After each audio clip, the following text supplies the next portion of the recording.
មេងពៀមកពីណាសម្រាប់វាទាំងពីរអ្នកទៅបាញ់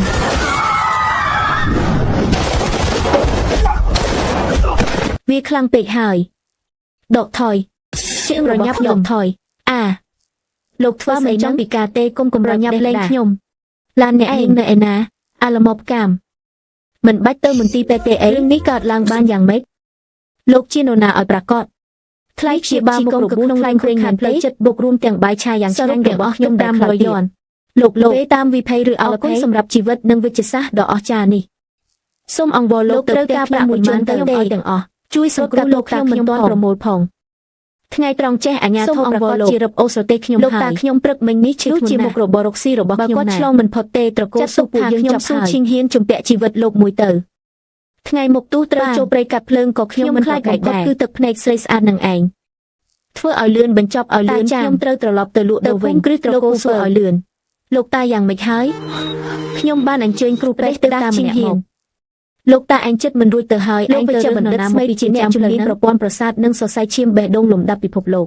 សូមកុំយកពងរៀបចំបាញ់5សែនចំណេះដឹងប្រមាថទៅជាសាខានេះជោគភ្លាមបេះដូងនិងសួតរបស់លោកតាស៊ូនឹងដឹងខ្លួនឡើងវិញភ្លាម Oh my god ឯងធ្វើស្អីហ្នឹងប្រញាប់លេងបើលោកហ៊ានចាក់ថ្នាំពិសេសនេះចូលខ្ញុំធានាថាលោកដារស់មិនបាន3នាទីទៀតទេ Nonsense នេះជាវិទ្យាសាស្ត្រលោកខាងកើតទំនើបបំផុតវិទ្យាសាស្ត្រឯងដឹងស្អីលោកតាមិនមែនខូចស្រីរៀងអ្វីទេគាត់ធ្លាប់រងរបួសដោយសារភាពត្រជាក់ចូលដល់បេះដូងហើយលោកប្រើថ្នាំភ្ញួយខ្លាំងបែបនេះស្មើនឹងយកប្រេងទៅចាក់លើភ្លើងគឺច្របាច់យកដង្ហើមចុងក្រោយរបស់គាត់ឲ្យឆាប់ស្លាប់ទេនរណានៅទីនេះទិញអាចឈួតនេះចេញទៅមាននរណាហ៊ានប៉ះពាល់គាត់ទេបើមានរឿងអ្វីកើតឡើងខ្ញុំស៊ូឈីងហានសុកចិត្តប្រគល់តំណែងប្រធានក្រុមហ៊ុនស៊ូគ្រប់ហើយទទួលខុសត្រូវទាំងស្រុងមើលឲ្យច្បាស់ទៅថ្ងៃនេះខ្ញុំនឹងឲ្យអ្នកទាំងអស់គ្នាស្គាល់ថាអ្វីជាកុំចូលទឹកជាកុំចូលដៃបាក់ប្រមាណដើមវិទ្យាសាស្ត្របុរាណជាហេតុប្រកាសឯងឈួតមែនតែនហើយហ៊ានផ្ញើជីវិតលោកតាលើតូបលក់ដូរតាមផ្លូវបែបនេះគ្រាន់តែជាអបិយជំនឿមិនយល់ពីវិទ្យាសាស្ត្រដើមនឹងព្យាបាលជំងឺដាច់សរសៃឈាមខួរក្បាលរបស់លោកតាស៊ូជាបាន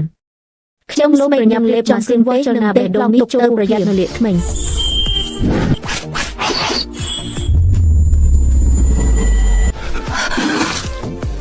Oh my god មិនក៏អាចទៅរួចសរសៃឈាមដែលងាប់ទៅហើយមិនក៏អាចមានឈាមរត់ឡើងវិញភ្លាមបែបនេះពុកភ្ញាក់ពីដេកមែននេះជាអភូតហេតុពីឆានលើលោកតាភ្ញាក់ហើយធ្វើឲ្យឈីងហានភ័យស្ទើរភ័យស្លាប់ហើយទាំង9បញ្ជាចូលដោយធម្មពលខាងក្នុងមួយអ្នកជាអ្នកបន្តវេននៃក្បាពេទ្យសុខលោកតាក៏មានផ្លែហើយដែរតាក្នុងមនុស្សរស់ឡើងវិញហើយលោកស្រីស៊ូពួកយើងចាក់លុយបន្តិចខ្លាយខូចខាតផ្លូវចិត្តឈីងហានសរុបទាំងអស់ញាប់ទៅរៀបចំលិខិតតាំងលំដាប់ពីថ្ងៃនេះទៅលោកមិនត្រឹមតែជាអង្គរៈផ្ទាល់ខ្លួនរបស់អ្នកទេប៉ុន្តែគាត់គឺជាប្តីនាពេលអនាគតរបស់អ្នកលោកតាឯកនេះទៅយកសម្បុកតាឲ្យខ្ញុំការជាមួយអ្នកលក់ដូរតាមផ្លូវម្នាក់ហ្នឹងពុកខ្ញុំមិនព្រមទេធ្ងន់វង្វេងស្មារតីមែនទេមិនក៏អាចឲ្យអ្នកបន្តវេនមួយពេលអនាគតនៃត្រកូលស្លោះទៅអ្នកបាន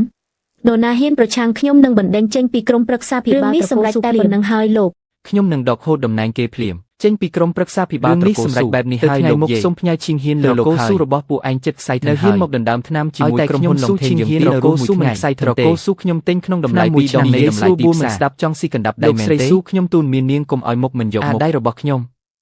ហ៊ានត្រៃបន្តិចទៀតដែលឯងលេងបានប្រហើយស្វែងរកផ្លូវស្លាប់សំឡេងវីតបគ្នានឹងស្រែក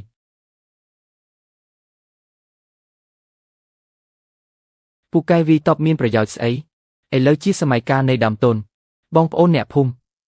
នៅទីនេះមានលុយស្រស់2លានចុះកិច្ចសន្យាផ្គត់ផ្គង់ផ្ដាច់មុខឲ្យក្រុមហ៊ុនទាំងនេះនឹងចែកជូនអ្នកទាំងអស់គ្នាហ៊ានលក់ថ្នាំឲ្យត្រកូលស៊ូគឺស្មើនឹងប្រឆាំងជាមួយក្រុមហ៊ុនឡុងថេងយើងសង្ឃឹមថាលក់ថ្នាំបានមួយតងឲ្យសំលេងវីកំតិចប្រអប់យកលុយស្អុយរបស់ឯងចេញទៅកាលឆ្នាំនោះភូមិយើងជួបគ្រោះមហន្តរាយស៊ូចំណាយលុយផ្ទាល់ខ្លួនទិញថ្នាំសម្រាប់សត្វល្អិតនិងពូជដំណាំមកឲ្យយើងស្គាល់គុណដឹងគុណអសថ្នាក់កម្ពុជាឆ្នាំនេះយើងផ្គត់ផ្គង់តែឲ្យត្រកូលស៊ូមួយប៉ុណ្ណោះដាច់ខាត់មិនលក់ឲ្យពួកអាជីវករចិត្តខ្មៅដូចពួកឯងទេដាច់ខាត់មិនលក់ឲ្យក្រុមហ៊ុនឡុងថេងទេល្អយើងទទួលស្គាល់តែត្រកូលស៊ូនឹងបញ្ចប់ដោយរបៀបនេះសម្ពោធថ្នាំថ្មីថ្ងៃយើងទៅរកបរិយាកាសក្នុងពិធីលៀងសាយភោជអូហូជីងហ៊ានយប់នេះជាពិធីលៀងសាយភោជដ៏សំខាន់របស់ត្រកូលស៊ូយើងរើសតាមផ្លូវដែលលក់ដូរតាមចិញ្ចើមថ្នល់ចូលមកដែរនៅទីនេះធ្វើការយ៉ាងម៉េចអាឆ្មាស្អីក៏ប្រឡែងឲ្យចូលដែរលោកនាយករងស៊ូមិនអាចនិយាយចឹងទេមនុស្សវ័យក្មេងតើមកបើកភ្នែកមើលពិភពលោកក្រៅក៏ល្អដែរនេះជាប្រធានចូលចិត្តសេរាបុរាណខ្ញុំចំណាយ15លានដេញថ្លៃមកពីបរទេសទុកជាកាដូអបអសាទរសម្រាប់យប់នេះ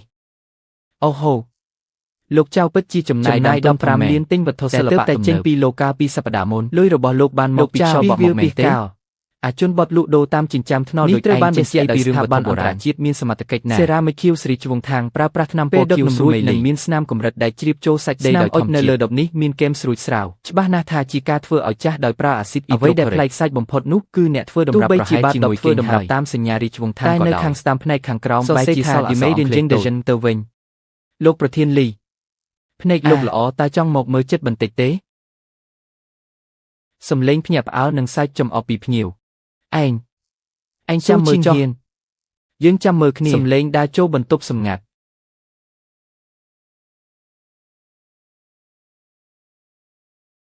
ចៅធានឡុងលោកមានន័យថាយ៉ាងម៉េចស៊ូឈីងហៀននាងធ្វើឲ្យខ្ញុំបាត់បង់មុខមាត់អស់ហើយយប់នេះចុះហើយខាងលើឯកសារទាំងពីរនេះប្រគល់ក្រុមហ៊ុនត្រកូលស៊ូនឹងកិច្ចសន្យាឲ្យពួកឯងស្លាប់បើមិនដឹងទេថ្ងៃនេះឆ្នាំក្រោយជាថ្ងៃបុណ្យខ្មោចរបស់ពួកឯងហើយប្រាក់របស់លោកបាននិយាយចំណាយលុយធំជួលអាសម្រាមប៉ុន្មានអ្នកនេះតែសំបីតែកម្លាំងក្នុងក៏ហាត់មិនទាន់ចេញផងថ្ងៃនេះលោកច្បាស់ជាត្រូវខ្សែធឹងហើយកំតិចវាឲ្យស្លាប់ទៅសំឡេងប្រយុទ្ធគ្នាយ៉ាងសាហាវ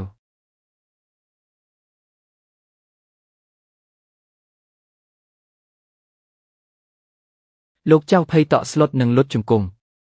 គុំសម្រាប់ខ្ញុំសងទៅនាងវិញខ្ញុំចង់សម្រាប់ឯងគុំសម្រាប់ខ្ញុំខ្លាចប្រឡាក់